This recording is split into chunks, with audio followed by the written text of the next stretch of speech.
Hello, my name is Tiffany Chang, and this is Conductor as CEO, where I share some of my ideas about leadership. I imagine a world where conductors make artistic organizations great, like CEOs make businesses great. First, by being of service to its people. Recently, I found out that WD-40 stands for Water Displacement 40th Formula. Now, this blew my mind to realize that built into the name of the company is an inherent message. What it told me was they didn't get it right the first, second, third, or even the 20th time. They kept going all the way until 40, and they were allowed to do so. Naming the company WD-40 identifies and highlights a core value, one that normalizes taking risks and iteration in solving problems. Now, once I got past the brilliance and impact of the name of the company, I thought about the importance of that core value. I asked myself, what is it that usually makes us stop at the second, third, or even 20th try? Do we even try to iterate as much as we can in our artistic work? Yes, we probably all want to, but do we feel like we are allowed to, especially in the large ensemble context? As musicians, we are trained in contexts that involve fear. Biologically, fear is good. It is an innate mechanism to warn us about danger and protect us from it. But in our musical situations, we don't fear physical danger. Instead, we fear shame, being shunned, and losing belonging, and falling from our current status. And like our response to physical danger, the response to these psychological dangers can be visceral. Fight, flight, or freeze. When we fight, we stand up for ourselves and put up a fight, most of the time using blunt force. When we flee, we avoid conflict and hide our thoughts and feelings within ourselves where it feels the most safe.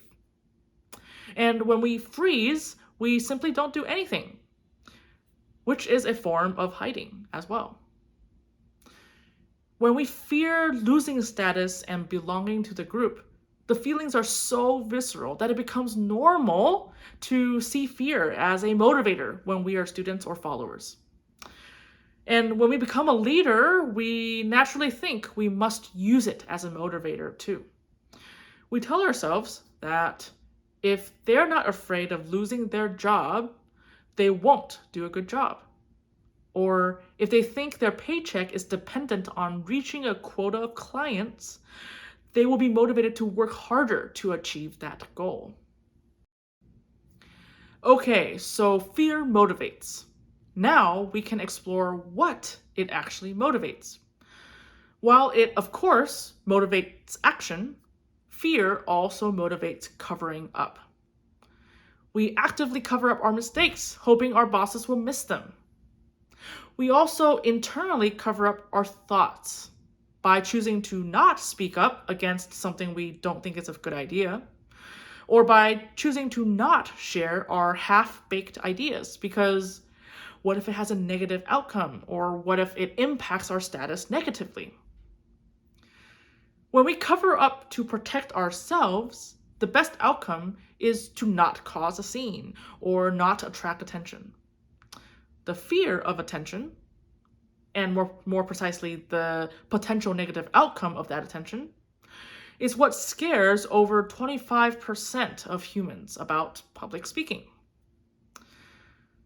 WD-40 CEO Gary Ridge puts it this way: the only time the people know they're doing a good job is because nobody yelled at them today. In the large ensemble context, the status quo is to not attract attention by avoiding mistakes. To not have our own artistic ideas because it is not our job. It's the conductor's job. and to let complaints or solutions for problems simmer secretly among the group for fear of retribution. What if we worked in a context that valued not getting it right the first time, or the second time, or the third time, and bringing risk to the fore as an essential and necessary catalyst for progress?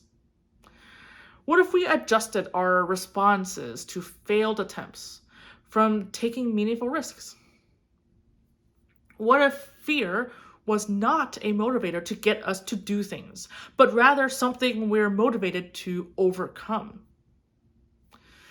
Could we imagine what that would be like in terms of the day-to-day workflow? What kinds of decisions would we make? What kinds of questions would we ask? What kinds of problems would we solve? And how many times would it take to solve these problems? Could you imagine what all of that would feel like? Let's keep imagining those scenarios for our work, and I believe we can do great things with it. If these ideas resonate with you, please consider signing up in the link below to receive an email with each new blog post sent directly to your inbox. Thank you, and have a great day.